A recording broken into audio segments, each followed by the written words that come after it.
अब जो तेल की कीमतें हैं ना नाजरीन, वो रूस और सऊदी अरब मिलकर तय कर रहे हैं। अब यहाँ तक सूरत हाल बनी हुई है, बहुत परेशान है यूरोप वाले भी और अमेरिका भी। इसलिए वो अब इंतहा उन्होंने कर दी है कि उन्होंने हर सूरत में मशरकी बहीरा रूम पर कब्ज़ा करना है, वहाँ पर जो तेल और गैस के ज़खायर दरियाफ्त हुए हैं, ताकि उनको फिर एक पाइपलाइन बिछाई जा रही है जो इसराइल से कब्रस से क्रीट और फिर इटली और यूनान तक जा रही है। तो ये सारा मामला है, इसकी तफसील भी अभी हम आपके साथ शेयर करते हैं ताकि आपको अंदाज़ा हो कि ये जंग असल में है क्या। नाज़रीन, ये जो ज़खायर हैं उनकी जो मजमूई मालियत है वो 4,500 ट्रिलियन क्यूबिक मीटर है, जो गैस के ज़खायर हैं। 4,500 ट्रिलियन क्यूबिक मीटर। जी नाज़रीन, 4,500 हम कह रहे हैं, सिर्फ 4.5 नहीं कह रहे, 4.5 ट्रिलियन नहीं, 4,500 ट्रिलियन। और जो क्यूबिक फिट भी नहीं, क्यूबिक मीटर। और ये जो नाज़रीन नहीं जानते उनके लिए हम अर्ज कर दें कि जो ट्रिलियन है वो खरब को कहते हैं। इतने बड़े ज़खायर हैं नाज़रीन, इतनी बहुत बड़ी तादाद में। अच्छा, इसके साथ साथ फिर अरबों खरबों डॉलर मालियत के तेल के ज़खायर भी इनके साथ ही मौजूद हैं। आपको पता है जहाँ गैस होती है वहाँ तेल भी होता है। तो इसलिए इसकी मालियत का आप अंदाज़ा अभी फ़िलहाल लगा ही नहीं सकते कि इतना बहुत बड़ी दौलत पड़ी हुई है और उस दौलत पर यह कब्ज़े की जंग है।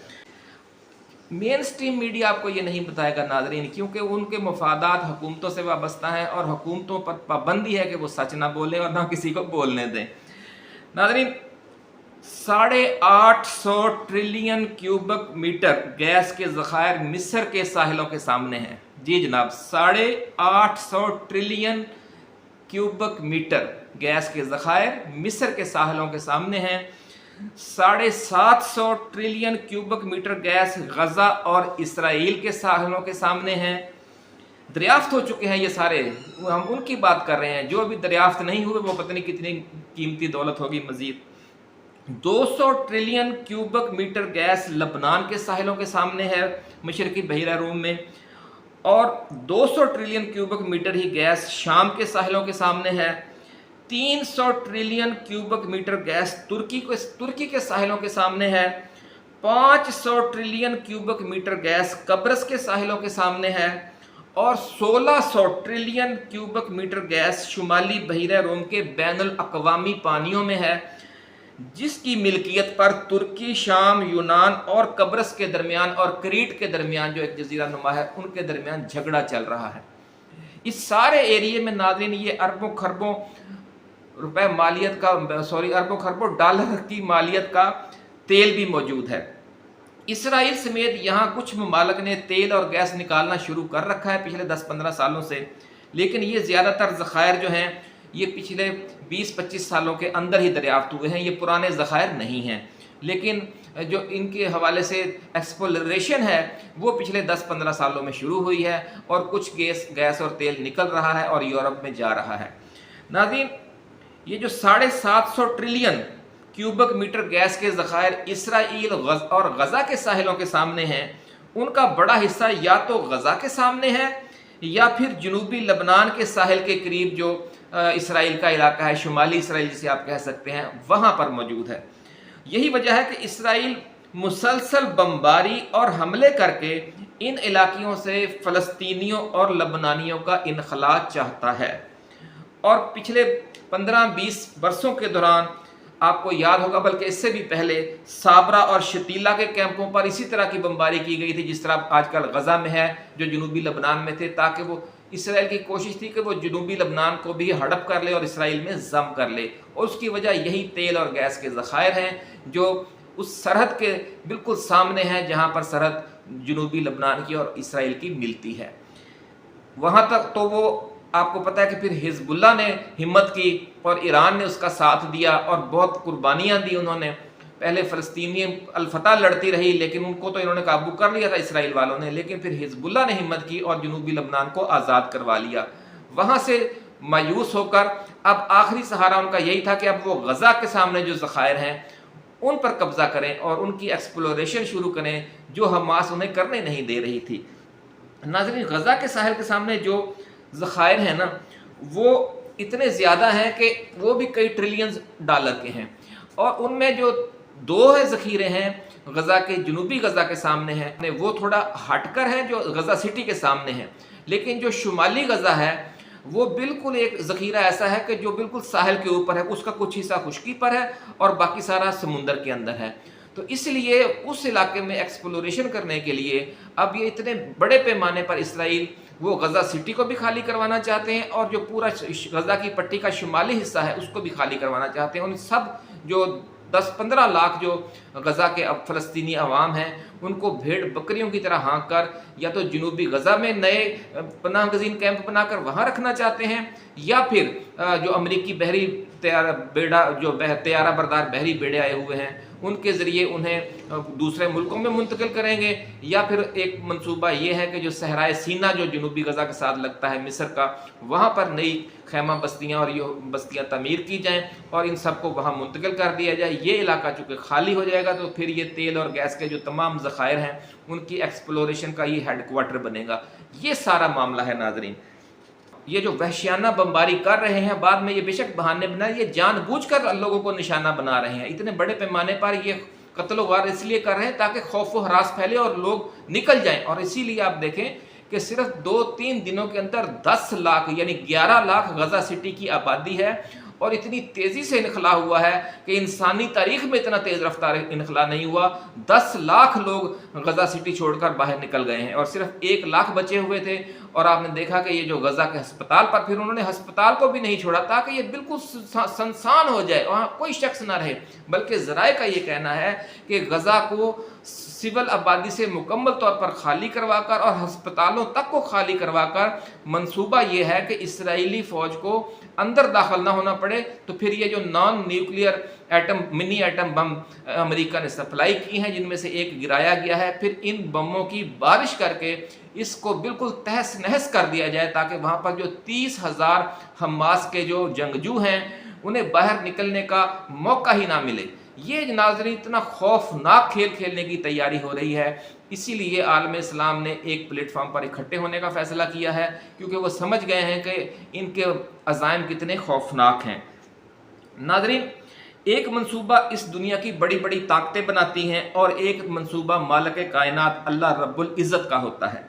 और मशहूर फ्रेज़ है कि man propose God dispose, man proposes God disposes, कि इंसान मंसूबा बनाता है, अल्लाह ताला उसे ख़त्म कर देता है। एक तरफ मशरकी बहीरा रोम के खरबों डॉलर मालियत के ज़खायर निकलने का जो वक़्त आया है, तो दूसरी तरफ दुनिया में ताकत का जो तवाज़न था, यूनिपोलर वर्ल्ड थी, वो ताकत का तवाज़न ख़त्म होकर अब नया ताकत का तवाज़न बन गया है और एक नया स्ट्रेटजिक ब्लॉक बन रहा है। और बहुत जल्द आप देखेंगे कि फिर ये बाईपोलर यानी 2 कुतबी निज़ाम दोबारा होने जा रहा है। और इसराइल, कब्रस, क्रीट और यूनान ने मिलकर इस दौलत को यूरोप पहुंचाने के लिए समुंदर और खुश्की में 16 अरब डॉलर मालियत की जो एक बहुत बड़े मंसूबे के तहत पाइपलाइन बिछाने का सिलसिला शुरू कर रखा है, उसकी तैयारियां हो रही हैं।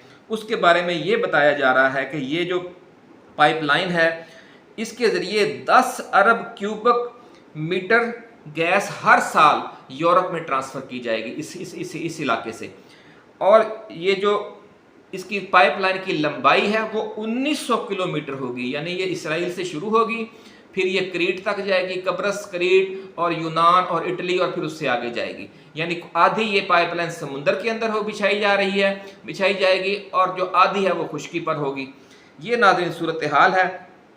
और ये जो बहीरा रोम के जो ट्रिलियंस ऑफ डॉलर के ज़खायर हैं, फिर इनके ज़रिए अगले 30-40 सालों के लिए यूरोप की ज़रूरियात पूरी की जाएंगी ताकि वो ना रूस का मोहताज रहे और ना जो मशरिक़ वुस्ता के अरब ममालिक हैं वो उनका भी मोहताज न रहे। ये असल कहानी है नाज़रीन। लेकिन इस वक्त सूरत हाल ये है कि जो इसराइल है वो नेटो की ताकत की वजह से, और कब्रस और क्रीट जो हैं वो भी नेटो की ताकत की वजह से वो एक्सप्लोरेशन भी कर रहे हैं और पाइपलाइन भी बिछा रहे हैं।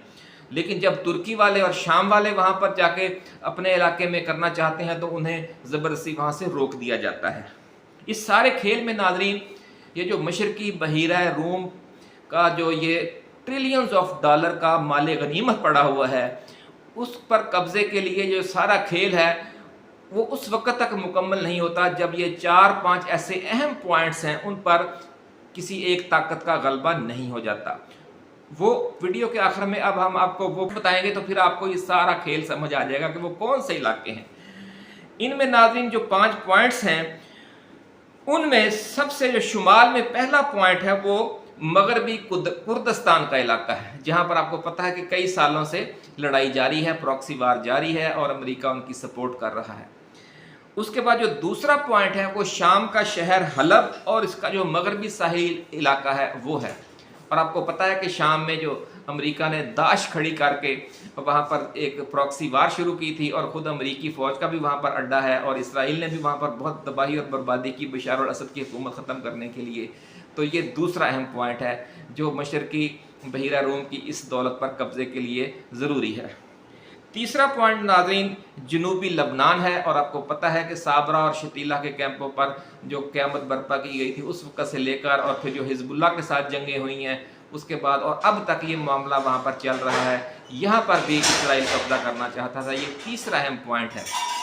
چوتھا پوائنٹ ناظرین غزہ ہے، اور جہاں پر اس وقت قیامت برپا ہے، اس کی تفصیل ہم آپ کو پہلے بھی بتا چکے ہیں۔